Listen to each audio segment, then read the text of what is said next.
Hello and welcome to some more spoopy. Yeah. Today we have a spooky list for you guys, which Yeah. this is a new thing because we are known for doing our top lists, but we never did a spooky themed one for Spookfest before, so extra spooky. And also, Yeah. we needed more videos to fill out the gaps between Man and Medan and Limbo. So Yes. here you go. So video. So basically, we Jack, Landon, and I, Justin's not here for this one. We picked out top 5 just spooky locations and levels of games that are not specifically themed towards spooky or horror themed. We thought it'd be a little too easy if we, did that. So Of course. we're gonna go around the room and in the usual order. So Jack, me, and then Landon, and we're just gonna Yeah. just discuss. I mean, it would have been spookier if I decided to throw the order off, but let's not do that. Let's keep something not spooky.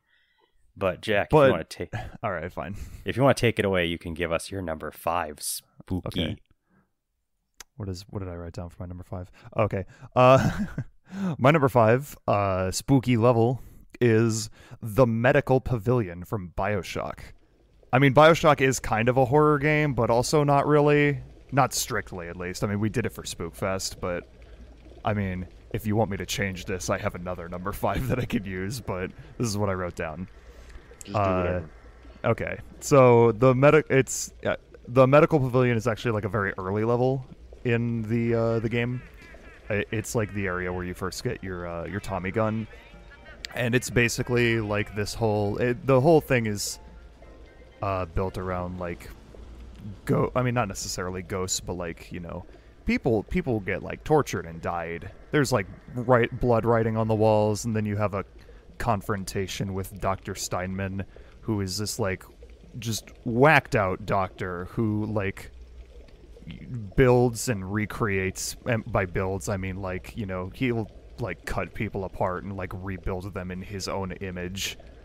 Because he's nuts, he's fucking nuts, and you get a lot of like log tapes that like of him like just rambling on with his madness, and also there's like some spooky jump scares too here and there. And yeah, it's just a really creepy atmosphere that I really like. It's I don't want to say it sets the tone for the game because the game isn't inherently spooky, but it's a good like early area to the game. It's enjoyable. I like it. All right, my number 5, which as Jack is, we're using like loose definitions of the term spooky here.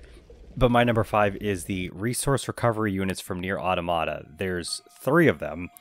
And the thing that makes them spooky for me is their placement in the game, not so much just the atmosphere of the resource recovery units themselves, but it's at a point in the game where it's, spoiler, it's after 2B is dead, and like... Whoa, spoilers. Permanent. Whoa. Spoilers, Jesus Christ. Jesus. Hey, I said spoiler. Good It's thing a game. I'll never play the game now. Bro, the game came out 2.5 years ago. Chill out. Whoa. Maybe Anyhow. I've been holding off for the Switch port. Jesus.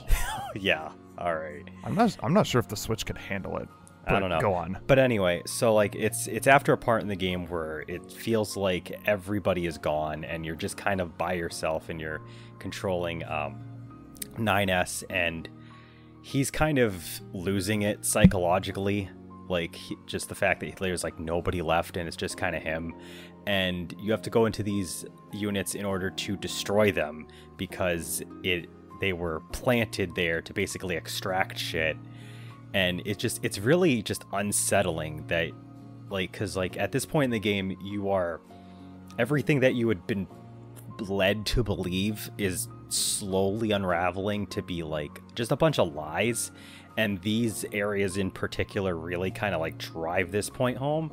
So it's really psychologically spooky. It's not like just it's not like atmospherically, but it like really just gets in your head and you're just like, this is unsettling.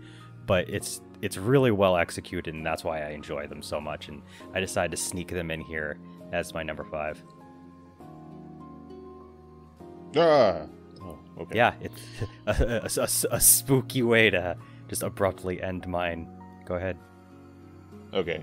My number 5 is Yule Graveyard / Spirit's Grave from The Legend of Zelda Oracle of Ages. Yule Graveyard is like the area you go into, and then Spirit's Grave is like the actual dungeon there. I just kind of throw it all together. One, it's a graveyard, so spoops. And then two, it's more of like a nostalgia thing, just because this is like the first area you go to in Oracle of Ages when you're trying to get the, when you're actually going along your adventure. It's pretty well like laid out, and you actually come back to the area a couple times to get. You have to come back for the Zora flippers partway through the game, and there's like a magical rope that goes along with them. So it's like a reused area a couple times, and there's like some pretty fun like little secrets along the way. Basically, the thing that I like the most is the boss in Spirit's Grave. Which is he's a pumpkin head dude, where you have to use the power bracelet, because that's what you pick up in the dungeon, and then chuck his head against a wall. That way you can do damage to him. He's just a fun boss to play against. That's all I have to say on that. All right, Jack, number 4. My number 4. Hey guys, guess what? What? Oh, okay. Okay. Jack, I have to join you for this one because that was also my number 4. I'm not even kidding you. Wow. Jesus. So, do you want to say it or should I? We at Pumpkin Hill. You ready? Our number 4 is Pumpkin Hill from Sonic Adventure 2. I don't know. I don't have much to say about it. It's just a fun level. It really is. It's probably my favorite Knuckles level in the game. Or just favorite treasure hunting level in the game in general. Sonic Adventure 2 gets a lot of flack for the non-Sonic and Shadow levels being kind of but Pumpkin Hill is actually really well designed. It's just really fun to explore, and I mean, come on, it has like one of the best theme songs in the game. Yes, the song is amazing, of course, but like it very much has a Halloween aesthetic. Like you have literal like thin ass like mountains with giant pumpkin heads on them. Where did they come from? Who made these? Who knows? It's spooky, but yeah, it's a fun time. I enjoy it. It's a fun spooky. No idea why Knuckles was put with this level, but I cannot complain at all. Like it's just the way that you are like climbing up these like little pillars that are in the middle of nothingness, and you just have like this stupidly meme cheese awesome soundtrack that's playing as like you dig through like literal, like Jack said, it's like Halloween themed. There's like tombstones and like all this other cool shit. And a spooky ghost train. Yes, there is a ghost train. And a graveyard and a church and shit. Like they put a lot of detail into this level, and I think that's another reason why it's just so good. That's all I have to say. That's also all I have to say. We basically just shotgunned out what that level's all about, but I mean, everybody knows what Pumpkin Hill is, so... Landon, you can go ahead. My number 4 is Spiderweb Island from Shantae and the Pirate's Curse. This is the second area you go to in that game. It is straight up a zombie-infested island. Also, Roddy lives there with her brothers, so shout out. Shout out. It's fun. There is a section that kind of sucks because you have to carry Roddy through a like fucking gauntlet of stuff, and if you get hit once, you die, or you get reset back to like an earlier part of that segment.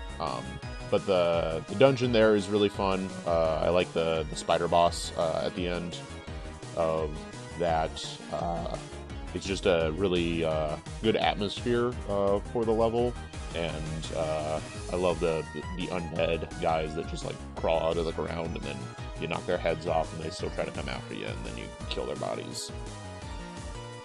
Yeah, it's a fun level. Jack, number 3. Wow, it's already my turn again. Yeah. Hey, I also have a Zelda game on my list. Really? I swear to God, if we both put the same level, I'm gonna kill you. Do you also have a Zelda game right now? I have not at number 3, at my number 2. Okay. My number 3 is from a Zelda game that I actually don't talk about much. Because everyone does. It's from Ocarina of Time. It's sounding like the same one. I'm not sure what you picked, but my pick is actually specifically for the bottom of the well in what the fuck town is it? Kakariko Village. Like when you get to that point in the game before the Shadow Temple and you got to get the Lens of Truth. It's not technically required, but it is a level. It is a level. The whole, like, it's kind of a mini dungeon. It's a very short dungeon. It's like 15 or 20 minutes long. I don't remember, but it's like really, the song is like really like spooky, and I mean like spooky actually, not like fun spooky. I actually really love that song. It's like one of my favorite songs in any Zelda game. And they just like throw like shit after shit at you of like, terrifying enemies. Like this is the one that introduces Wall Masters are in the Forest Temple, aren't they? I mean, there are Wall Masters there. There's Gibdos and Redeads, and the Keys are terrifying because they're annoying. And then I don't know if you would call it a boss fight, but you fight the Dead Hand, which is the most terrifying shit in any Zelda game. It's like this white, fat, hunchbacked, like jaw split apart, like demon monster, like covered with blood. He has like tentacle arms that rise from the ground and like grab you, and he just like slowly inches towards you. Like the whole thing is like legitimately unnerving. Reminder, and I'm like, this is an E-rated game. I was gonna say reminder, this game is rated E. Yeah, and the whole, and the Shadow, honorable mention to the Shadow Temple as well, but like, the bottom of the well is specifically the level I chose for this list. So there you go.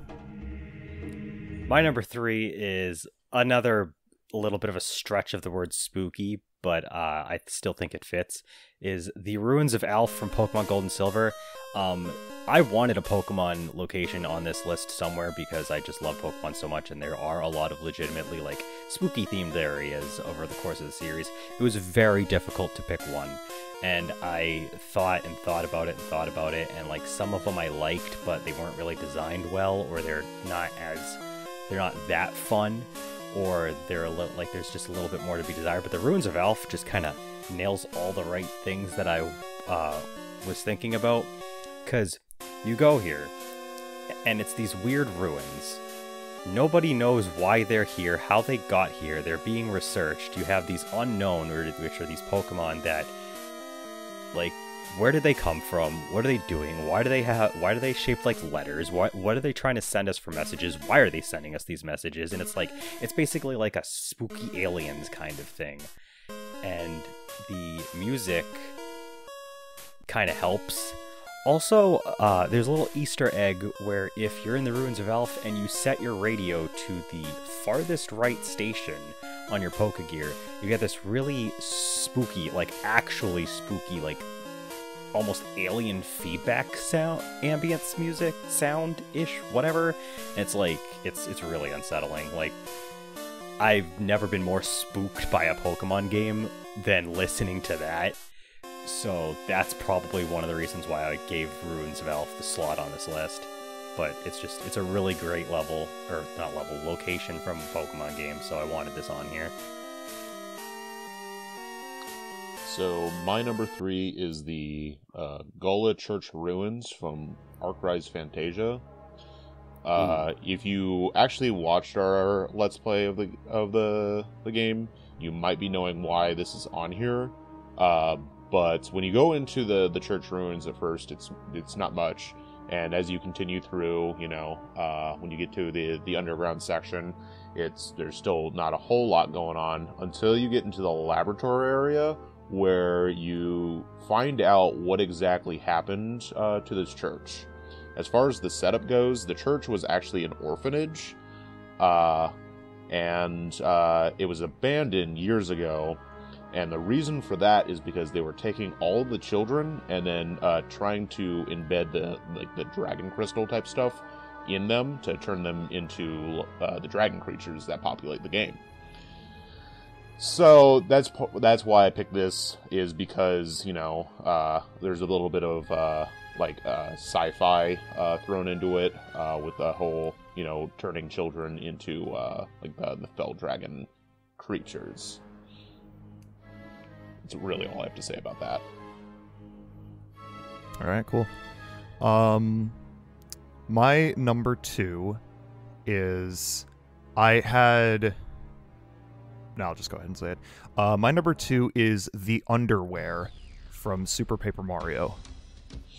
I thought about including Twilight Town from Thousand Year Door on here, but then I thought about it and I'm like, but the underwear is like, it has that spooky atmosphere and it's like actually spooky.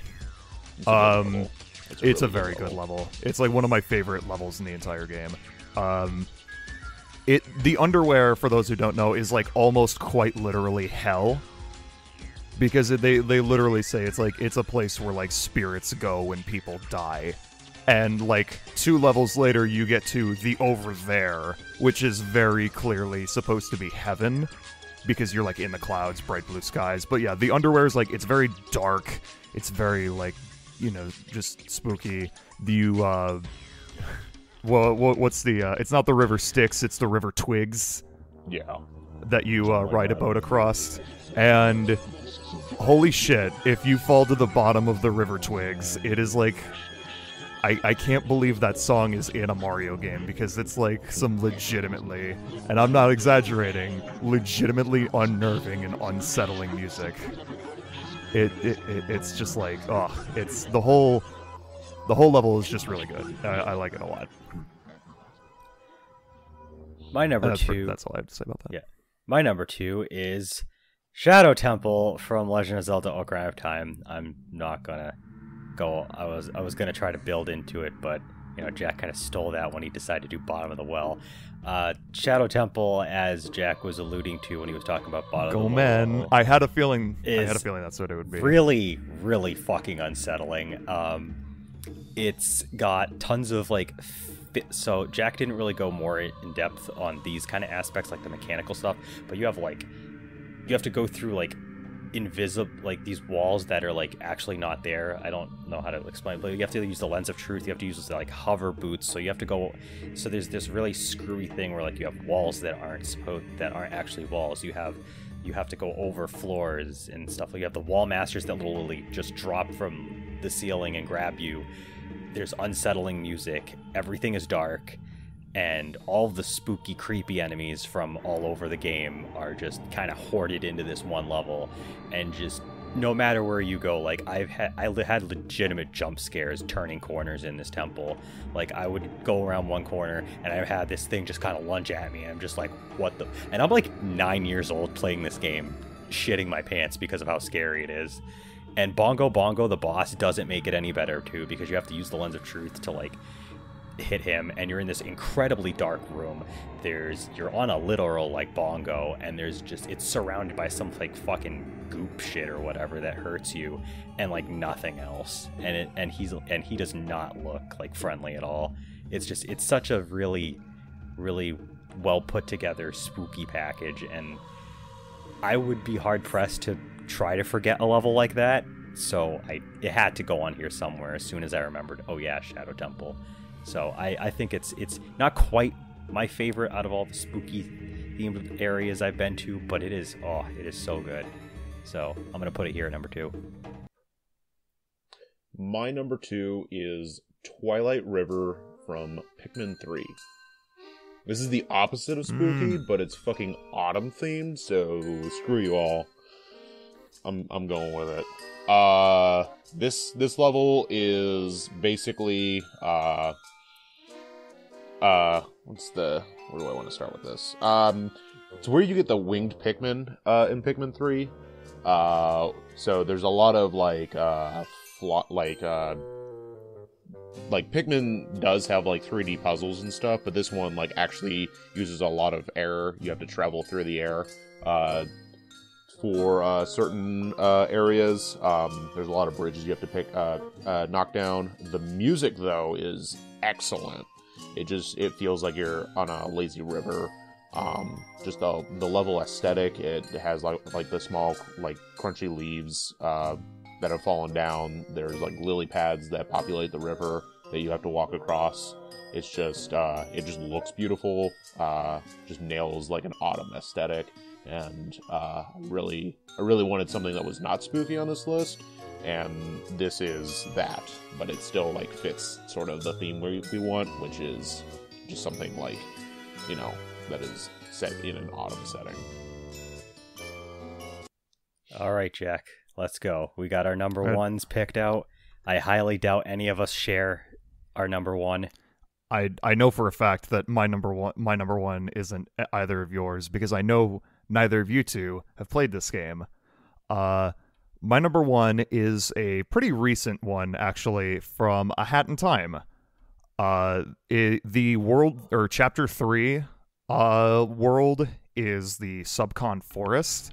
It is like a really, it's like a dark, ghost-infested forest, very spooky and Halloween themed. You meet a demon. He's kind of a demon, yeah. His name is the Snatcher, and basically you sign a contract where he steals your soul, and you need to work for him to get like the timepieces in order to. I mean, that was basically the agreement, is that he'll give you the timepieces if you give him your soul. But I am talking specifically about, and like the whole world is great, actually. It's probably my favorite world in the game. But I'm specifically talking about Act 4, Queen Vanessa's Manor, which is a level where you go into the basement of like this spooky mansion way in the back of the forest. And basically it's haunted. Basically it's terrifying. Like, never in like a video game have I been so legitimately afraid of what is going on in a non-horror video game. Because it's just like, this is a bright and cheery, happy platformer. And like, like this level plays out like a legitimate horror level. You need to like hide from the ghost Queen Vanessa. There's like a whole like creepy backstory to her too. It's actually really unsettling, but I'm not going to get into that because that's spoilers. But basically she'll chase after you and die, and like the screen shakes and the music gets really intense, and she like just rushes after you if she sees you. And on top of that, it also has like a lot of like horror game tropes, like, you know, you go into a room, you leave the room, you come back to the room, and it's different than it was before. There's like writing was on the wall or something. There's like claw marks and shit everywhere. It's really freaky, and I absolutely love it. It's a really, I don't want to say it's my single favorite level in the game, but like it's up there. It's really good. And that's all I have to say. My number one is ironically not, obviously it's not A Hat in Time, is also an abandoned mansion area. My number one is the Shinra Mansion from Final Fantasy VII. It was long since abandoned and was used before as like a study and like a secret lab. And the thing that's spooky about it is that there's a lot of like secret information on stuff that a lot of characters know nothing about. And you actually, when you get to Nibelheim and actually go to the Shinra Mansion, you get to like kind of relearn all this stuff that's happening, and Cloud actually ends up realizing a lot of stuff that he had been led to believe was his own memories is actually a lie, and it was memories that he adopted from another character. I'm not going to go into that, but the thing that really makes it unsettling more than anything is that this is where Sephiroth goes batshit fucking insane, because he reads all these books and goes mad from this revelation that he's like not actually a human, and he's like basically this like special privileged race and he wants to like ascend to godhood and decides he's going to go on a killing spree and immediately burns the entire city of Nibelheim down and like stabs everybody, and you watch the entire thing happen. And there's also another character that you can get optionally who's like been mutated by experiments from Professor Hojo, who's like a total asshole. I'm not going to go into depth. And he ends up sealing himself in a coffin and sleeps for like decades. So like there's a lot of like weird spooky shit that's going on in this mansion. And a lot of what happens in that mansion is stuff that is super important to the story, which is why I had to put this here, because it's such a small location in the game, but it has such a big impact on the story while also being really fucking unnerving and unsettling to go into. And this is all in a good way. Like, I really enjoy that area. It's just really good. And that's basically all I want to say about it, because there's too much. There's too much. My number one is Fiendlord's Keep, or Magus's Castle from Chrono Trigger. Yes, that's Yeah. a good pick. That would have been one of my honorable mentions. Yeah. I went with this. This is like the first thing I thought of, honestly, when we suggested doing this list. Just this like coming up to the castle and just like the layout of like the dragon statue on top of it, just, you know, gets you into that like sort of like Castlevania like type vibe. I don't know, that's what I thought is like when I first played through it, is sort of like that old school like castle like vampire setting. And then just going through the actual like area itself, there's tons of monsters that you have to fight. I mean, there's a reason why it's known as a home of 100 monsters in the game. It's just like overall, it just like has a really good like, I don't know, just like creepy. Well, not super creepy, but like ancient castle vibe, which sort of becomes creepy because you have a bunch of like flying like swords and crossbows, or not flying swords and crossbows, but like vampire bats are running through it. There's like sorcerers that run around. I know there's a save point that's actually an enemy at one point. So there's a lot of fun enemies in this area too. So that was my pick for number one. All right, so that was quite an unsettling, spooky list of levels. I'm actually really impressed at the variety we presented, because there's a lot of different things from a lot of different games here. As usual, tell us some of your favorite spooky levels. I'm sure that we probably had a bunch of honorable mentions we could go through. We could probably just post our own comments on this, upload like a bunch of other levels if we think of them, because there's so many games and so many areas and levels that we could think of. But give us your list down below, and hope you enjoyed our list. Maybe we have something in common. Definitely look forward to watching the rest of Spookfest. We've definitely got, by the time this goes up, there's going to be a bunch of stuff out already, and there's going to be some more stuff to come. So thank you for joining us for this super spooky month, and we will see you in another video. Bye. Bye.